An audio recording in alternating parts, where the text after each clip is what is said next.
ನೀವು ಪ್ರತಿದಿನ ಬೆಳಿಗ್ಗೆ ಎದ್ದು ಮನೆ ಗುಡಿಸಿ ಹೊಸೆಯುವ ರಂಗೋಲಿ, ನೀವು ದೇವರ ಕೋಣೆಯಲ್ಲಿ ಹಚ್ಚುವ ಆ ಪುಟ್ಟ ದೀಪ, ಕಣ್ಣು ಮುಚ್ಚಿ ಕೈಮುಗಿದು ಬೇಡುವ ಆ 2 ನಿಮಿಷದ ಪ್ರಾರ್ಥನೆ, ಇವೆಲ್ಲವನ್ನೂ ನೀವು ಇದು ನನ್ನ ದಿನನಿತ್ಯದ ಕರ್ತವ್ಯ ಎಂದುಕೊಂಡು ಮಾಡುತ್ತಿರಬಹುದು.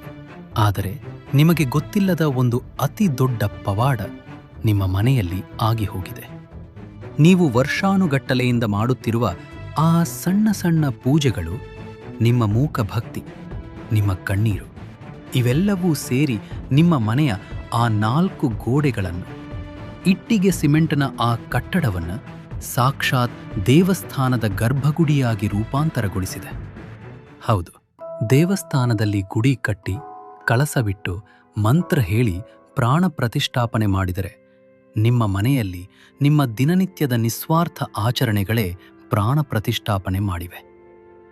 ಆ ಜಗನ್ಮಾತೆ ಈಗ ದೇವಸ್ಥಾನ ಬಿಟ್ಟು ನಿಮ್ಮ ಮನೆಯಲ್ಲಿ ಶಾಶ್ವತವಾಗಿ ನೆಲೆಸಿದ್ದಾರೆ. ನಿಮಗೆ ಆಶ್ಚರ್ಯವಾಗುತ್ತಿದೆಯೇ? ನನ್ನಂತಹ ಸಾಮಾನ್ಯ ಮನುಷ್ಯನ ಮನೆಯಲ್ಲಿ ದೇವರು ಇರುತ್ತಾನಾ ಎಂದು ಅನ್ನಿಸುತ್ತಿದೆಯೇ? ಖಂಡಿತ ಇರುತ್ತಾನೆ. ಇಂದಿನ ಈ ಅತ್ಯಂತ ವಿಶೇಷವಾದ ಮತ್ತು ನಿಮ್ಮ ಮನಸ್ಸಿಗೆ ಅಗಾಧವಾದ ನೆಮ್ಮದಿಯನ್ನು ನೀಡುವ ವಿಡಿಯೋದಲ್ಲಿ ನಿಮ್ಮ ಮನೆ ಈಗ ಸಾಮಾನ್ಯ ಮನೆಯಾಗಿ ಉಳಿದಿಲ್ಲ, ಅದು ಜೀವಂತ ದೇವಾಲಯವಾಗಿ ಬದಲಾಗಿದೆ ಎಂದು ಸಾರುವ ಆ 7 ದೈವಿಕ ಲಕ್ಷಣಗಳು ಯಾವುವು ಎಂಬುದನ್ನು ಅತ್ಯಂತ ಸರಳವಾಗಿ ತಿಳಿಸಲಿದ್ದೇನೆ. ವಿಶೇಷವೆಂದರೆ ಈ ಪ್ರತಿಯೊಂದು ಲಕ್ಷಣವು ನೀವು ಪ್ರತಿದಿನ ಮಾಡುತ್ತಿರುವ ಒಂದೊಂದು ಪೂಜೆಯ, ಒಂದೊಂದು ಆಚರಣೆಯ ನೇರವಾದ ಪ್ರತಿಫಲವಾಗಿದೆ. ಈ 7 ಲಕ್ಷಣಗಳಲ್ಲಿ ನಿಮ್ಮ ಮನೆಯಲ್ಲಿ ಯಾವೆಲ್ಲ ಲಕ್ಷಣಗಳಿವೆ ಎಂದು ಹೆಮ್ಮೆಯಿಂದ ಪರಿಶೀಲಿಸಿಕೊಳ್ಳಿ. ನಿಮ್ಮ ಮನೆಯನ್ನು ದೇವಸ್ಥಾನವನ್ನಾಗಿ ಮಾಡಿದ ಆ ಪರಮಾತ್ಮನಿಗೆ ಕೃತಜ್ಞತೆ ಸಲ್ಲಿಸಲು ಕಮೆಂಟ್ಸ್ನಲ್ಲಿ ತಪ್ಪದೆ ಓಂ ನಮೋ ಭಗವತೆ ವಾಸುದೇವಾಯ ಅಥವಾ ನಿಮ್ಮ ಇಷ್ಟ ದೈವದ ಹೆಸರನ್ನು ಬರೆದು ಭಕ್ತಿಯಿಂದ ನಮಸ್ಕರಿಸಿ. ಮೊದಲನೆಯ ಲಕ್ಷಣ, ದೀಪದ ಜ್ವಾಲೆಯಲ್ಲಿನ ಅಗಾಧವಾದ ಸ್ಥಿರತೆ. ನೀವು ಪ್ರತಿದಿನ ದೇವರ ಮುಂದೆ ಎಣ್ಣೆ ಅಥವಾ ತುಪ್ಪ ಹಾಕಿ ದೀಪ ಹಚ್ಚುತ್ತೀರಲ್ಲವೇ? ಒಮ್ಮೆ ಆ ದೀಪದ ಬೆಂಕಿಯನ್ನು, ಆ ಜ್ವಾಲೆಯನ್ನು ಸೂಕ್ಷ್ಮವಾಗಿ ಕಣ್ಣು ಮಿಟುಕಿಸದೆ ಗಮನಿಸಿ. ಸಾಮಾನ್ಯವಾಗಿ ಫ್ಯಾನ್ ಹಾಕಿದಾಗ ಅಥವಾ ಯಾರಾದರೂ ಓಡಾಡಿದಾಗ ಗಾಳಿ ಬಂದು ದೀಪದ ಜ್ವಾಲೆ ಅತ್ತಿತ್ತ ವಾಲುತ್ತದೆ, ನಡುಗುತ್ತದೆ. ಕೆಲವೊಮ್ಮೆ ಆರಿ ಹೋಗುವ ಭಯವೂ ಇರುತ್ತದೆ. ಆದರೆ ಯಾವ ಮನೆಯು ನಿಮ್ಮ ನಿರಂತರ ಪೂಜೆಯಿಂದ ಪವಿತ್ರಗೊಂಡಿರುತ್ತದೆಯೋ ಅಲ್ಲಿ ದೀಪದ ಜ್ವಾಲೆಯು ಒಂದು ವಿಶಿಷ್ಟವಾದ, ವಿವರಿಸಲಾಗದ ಪ್ರಶಾಂತತೆಯನ್ನು ಹೊಂದಿರುತ್ತದೆ. ಫ್ಯಾನ್ ಗಾಳಿ ಇದ್ದರೂ, ಮಕ್ಕಳು ಓಡಾಡುತ್ತಿದ್ದರೂ ಆ ಬೆಂಕಿ ಹೆಚ್ಚಾಗಿ ನಡುಗುವುದಿಲ್ಲ. ಅದು ಗಾಳಿಯಲ್ಲಿ ಆಡುವುದನ್ನು ಬಿಟ್ಟು ಒಂದು ಚಿನ್ನದ ಸೂಜಿಯಂತೆ ನೇರವಾಗಿ ಮೇಲಕ್ಕೆ ಮುಖ ಮಾಡಿ ಅತ್ಯಂತ ಸ್ಥಿರವಾಗಿ ಉರಿಯುತ್ತದೆ. ಇದನ್ನು ಶಾಸ್ತ್ರಗಳಲ್ಲಿ ಊರ್ಧ್ವಮುಖಿ ಜ್ವಾಲೆ ಎನ್ನುತ್ತಾರೆ. ಇದು ಕೇವಲ ಬೆಂಕಿಯಲ್ಲ, ಇದು ನಿಮ್ಮ ಮನೆಯಲ್ಲಿರುವ ಸಾತ್ವಿಕ ಶಕ್ತಿಯ ಅತಿದೊಡ್ಡ ಭೌತಿಕ ಸಾಕ್ಷಿ. ದೀಪವು ಬ್ರಹ್ಮಾಂಡದ ಶಕ್ತಿಯ ಸಂಕೇತ.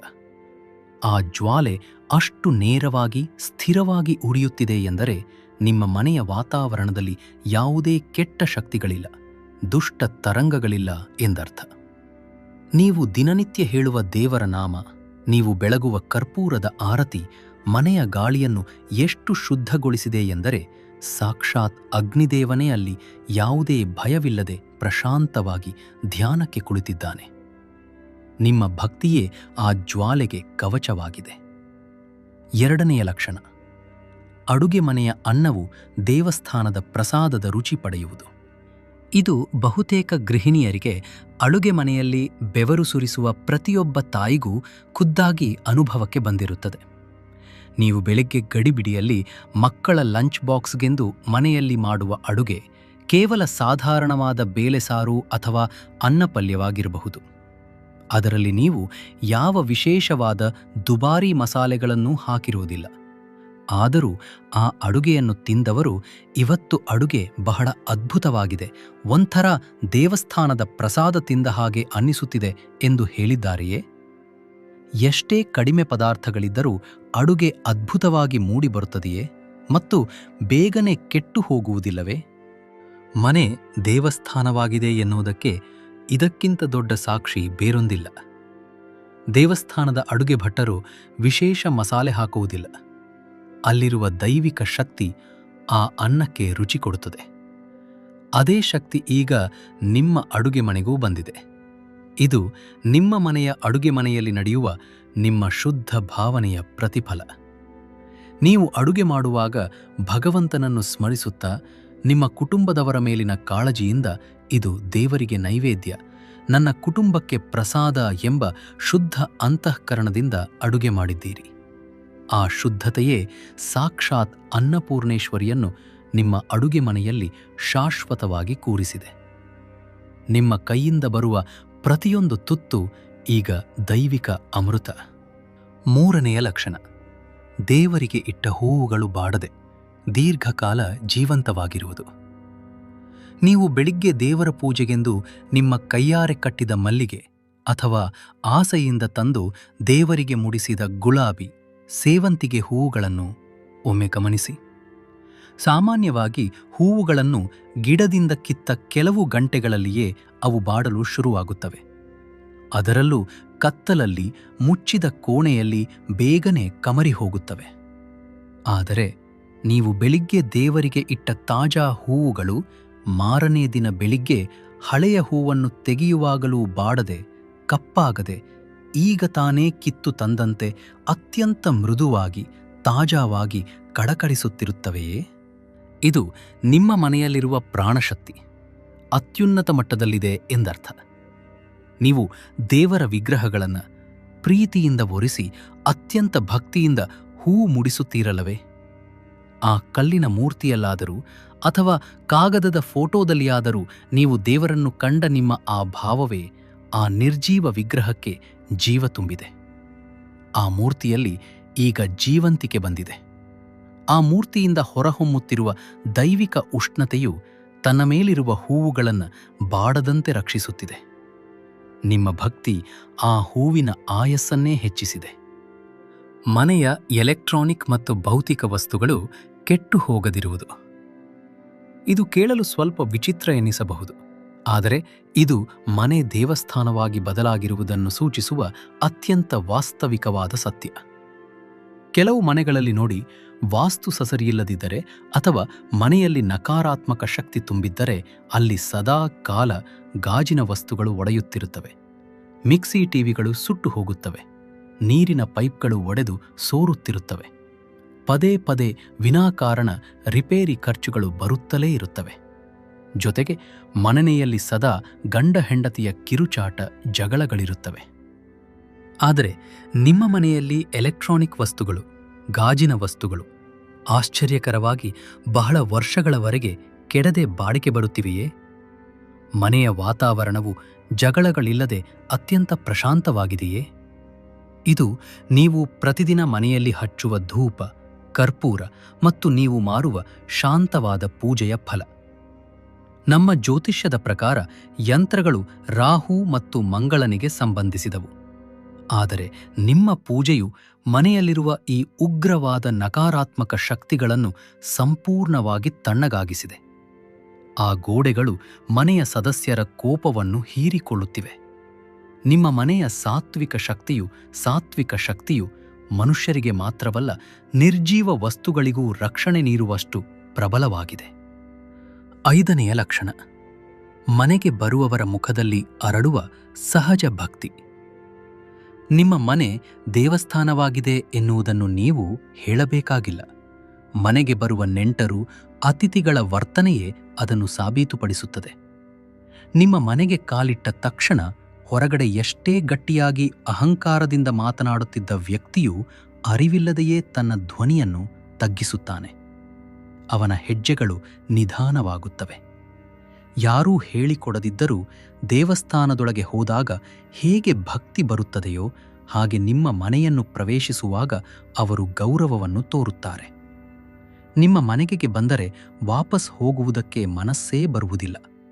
ಒಂಥರ ಒಳ್ಳೆ ನಿದ್ದೆ ಬಂದು ಬಿಡುತ್ತದೆ.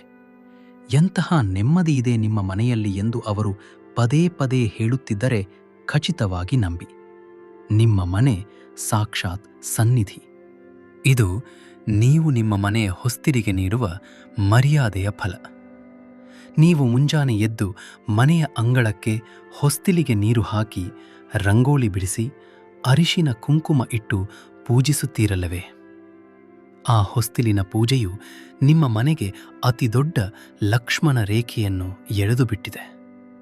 ಆ ಹೊಸ್ತಿಲನ್ನು ದಾಟಿ ಬರುವ ಯಾವುದೇ ವ್ಯಕ್ತಿಯ ಕೆಟ್ಟ ದೃಷ್ಟಿ, ನಕಾರಾತ್ಮಕ ಆಲೋಚನೆಗಳು ಹೊಸ್ತಿಲಿನಿಂದ ಹೊರಗೇ ಸುಟ್ಟು ಹೋಗುತ್ತವೆ. ಒಳಗೆ ಬರುವಾಗ ಕೇವಲ ಶುದ್ಧ ಮನಸ್ಸು ಮಾತ್ರ ಪ್ರವೇಶಿಸುತ್ತದೆ. 6ನೆಯ ಲಕ್ಷಣ, ದೇವರ ವಿಗ್ರಹಗಳಲ್ಲಿ ಮೂಡುವ ಜೀವಂತ ತೇಜಸ್ಸು. ಇದು ಅತ್ಯಂತ ಸೂಕ್ಷ್ಮವಾದ ಮತ್ತು ಕಣ್ಣಂಚಲ್ಲಿ ನೀರು ತರಿಸುವಂತಹ ಅನುಭವ. ನೀವು ಪ್ರತಿದಿನ ಒರೆಸಿ ಪ್ರೀತಿಯಿಂದ ಪೂಜಿಸುವ ದೇವರ ಕೋಣೆಯ ವಿಗ್ರಹಗಳನ್ನು, ಫೋಟೋಗಳನ್ನು ಒಮ್ಮೆ ಸೂಕ್ಷ್ಮವಾಗಿ ಗಮನಿಸಿ.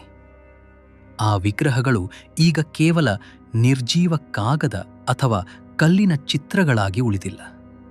ಅವುಗಳಿಂದ ಒಂದು ವಿಶಿಷ್ಟವಾದ ಬೆಳಕು, ಒಂದು ತೇಜಸ್ಸು ಹೊಮ್ಮುತ್ತಿರುವುದನ್ನು ನೀವು ಕಾಣಬಹುದು. ದೀಪದ ಬೆಳಕಿನಲ್ಲಿ ಆ ಮೂರ್ತಿಗಳ ಕಣ್ಣುಗಳು ಜೀವಂತವಾಗಿರುವಂತೆ ಆ ಭಗವಂತನು ನಿಮ್ಮನ್ನು ಅತ್ಯಂತ ವಾತ್ಸಲ್ಯದಿಂದ, ಪ್ರೀತಿಯಿಂದ ನೋಡಿ ಮುಗುಳ್ನಗುತ್ತಿರುವಂತೆ ನಿಮಗೆ ಸ್ಪಷ್ಟವಾಗಿ ಅರಿವಾಗುತ್ತದೆ. ನೀವು ಪೂಜೆಗೆ ಬಳಸುವ ದೀಪ, ಗಂಟೆ, ತಾಮ್ರದ ಪಾತ್ರೆಗಳು ಕೂಡ ದೇವಾಲಯದ ಪವಿತ್ರ ವಸ್ತುಗಳಂತೆ ಭಾಸವಾಗುತ್ತವೆ. ಇದು ನೀವು ಆ ದೇವರಿಗೆ ಹಚ್ಚುವ ಗಂಧ ಮತ್ತು ಕುಂಕುಮ ಹಾಗೂ ನಿಮ್ಮ ಕಣ್ಣೀರಿನ ಭಕ್ತಿಯ ಫಲ. ನೀವು ಪ್ರತಿದಿನ ಮುಂಜಾನೆ ಸ್ನಾನ ಮಾಡಿ ಶುದ್ಧ ಮನಸ್ಸಿನಿಂದ ಆ ವಿಗ್ರಹಗಳಿಗೆ ಕುಂಕುಮವನ್ನಿಟ್ಟು ಅಲಂಕಾರ ಮಾಡುವಾಗ ನಿಮ್ಮ ಬೆರಳುಗಳ ಮೂಲಕ ನಿಮ್ಮ ಆತ್ಮದ ಶಕ್ತಿ ಆ ವಿಗ್ರಹಗಳಿಗೆ ಸೇರುತ್ತದೆ. ಕಲ್ಲಿನಲ್ಲಿ ದೇವರನ್ನು ಕಾಣುವ ನಿಮ್ಮ ಆ ಭಾವವೇ ಆ ನಿರ್ಜೀವ ವಸ್ತುವಿಗೆ ಜೀವ ತುಂಬಿದೆ. ದಣಿವಿಲ್ಲದ ಸೇವೆ ಮತ್ತು ದೈವಿಕ ನಿದ್ರೆ. ಇವೆಲ್ಲದರ ಕಿರೀಟದಂತೆ ಇರುವ ಅಂತಿಮ ಲಕ್ಷಣವೆಂದರೆ ನಿಮ್ಮ ಮನಸ್ಥಿತಿಯಲ್ಲಿ ಆಗಿರುವ ಅಗಾಧವಾದ ಬದಲಾವಣೆ. ಮುಂಚೆ ಕಸ ಗುಡಿಸುವುದು, ಪಾತ್ರೆ ತೊಳೆಯುವುದು, ಎಲ್ಲರಿಗೂ ಬಡಿಸುವುದು ಎಂದರೆ ನಿಮಗೆ ಕಷ್ಟ ಅನ್ನಿಸುತ್ತಿತ್ತು, ಆಯಾಸವಾಗುತ್ತಿತ್ತು. ನಾನೊಬ್ಬನೇ ಎಷ್ಟು ಅಂತ ಕಷ್ಟಪಡಲಿ ಎಂಬ ಬೇಸರವಿತ್ತು. ಆದರೆ ಈಗ ಆ ಆಯಾಸವಿಲ್ಲ. ಕಸ ಗುಡಿಸುವುದು ಎಂದರೆ ದೇವಸ್ಥಾನದ ಪ್ರಾಂಗಣವನ್ನು ಸ್ವಚ್ಛಗೊಳಿಸಿದಂತೆ ಮನೆ ಕೆಲಸಗಳೆಲ್ಲವೂ ದೇವರಿಗೆ ಮಾಡುವ ನಿಷ್ಕಾಮ ಸೇವೆಯಾಗಿ ಬದಲಾಗಿದೆ. ಮತ್ತು ರಾತ್ರಿ ಮಲಗಿದಾಗ ಯಾವ ಕೆಟ್ಟ ಕನಸುಗಳಿಲ್ಲದೆ ಚಿಕ್ಕ ಮಗುವಿನಂತೆ ಪ್ರಶಾಂತವಾದ, ಗಾಢವಾದ ನಿದ್ರೆ ನಿಮಗೆ ಬರುತ್ತಿದೆ. ಇದು ನಿಮ್ಮ ಶರಣಾಗತಿಯ ಫಲ.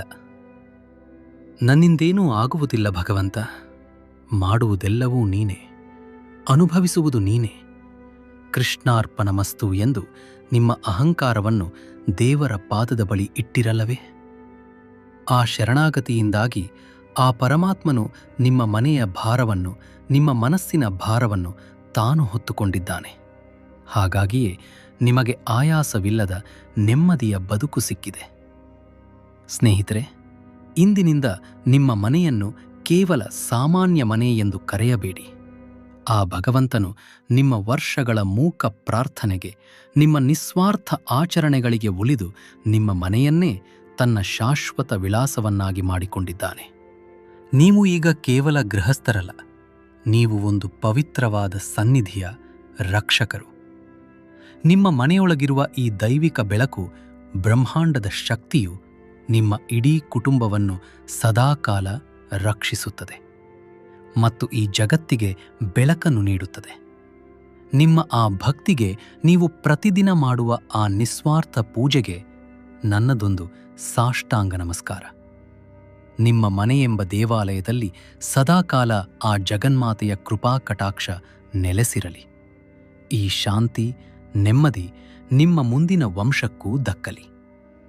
ಈ ಅತ್ಯಮೂಲ್ಯವಾದ ವಿಡಿಯೋ ನಿಮ್ಮ ಹೃದಯವನ್ನು ತಟ್ಟಿದ್ದರೆ ಈಗಲೇ ಲೈಕ್ ಮಾಡಿ ಮತ್ತು ಭಕ್ತಿಯ ದಾರಿಯಲ್ಲಿರುವ ನಿಮ್ಮ ಪ್ರೀತಿಯ ಸ್ನೇಹಿತರಿಗೆ, ಬಂಧುಗಳಿಗೆ, ವಾಟ್ಸ್ಆ್ಯಪ್ ಗ್ರೂಪ್ಗಳಿಗೆ ಖಂಡಿತವಾಗಿ ಶೇರ್ ಮಾಡಿ. ಇದೇ ರೀತಿಯ ಸನಾತನ ಸತ್ಯಗಳನ್ನು, ನಮ್ಮ ಬದುಕಿನ ದೈವಿಕ ರಹಸ್ಯಗಳನ್ನು ಅರಿಯಲು ನಮ್ಮ ಸನಾತನ ಮಾರ್ಗ ವಾಹಿನಿಯನ್ನು ಸಬ್ಸ್ಕ್ರೈಬ್ ಮಾಡಿ. ಮುಂದಿನ ಸಂಚಿಕೆಯಲ್ಲಿ ಮತ್ತೊಂದು ಅದ್ಭುತ ದೈವಿಕ ರಹಸ್ಯದೊಂದಿಗೆ ನಿಮ್ಮನ್ನು ಭೇಟಿಯಾಗುತ್ತೇನೆ. ಸರ್ವೇ ಜನಾ ಸುಖಿನೋ ಭವಂತು, ಲೋಕ ಸಮಸ್ತ ಸುಖಿನೋ ಭವಂತು. ಹರಿ ಓಂ ತತ್ಸತ್. ಶುಭಮಸ್ತು. ಜೈ ಶ್ರೀಕೃಷ್ಣ.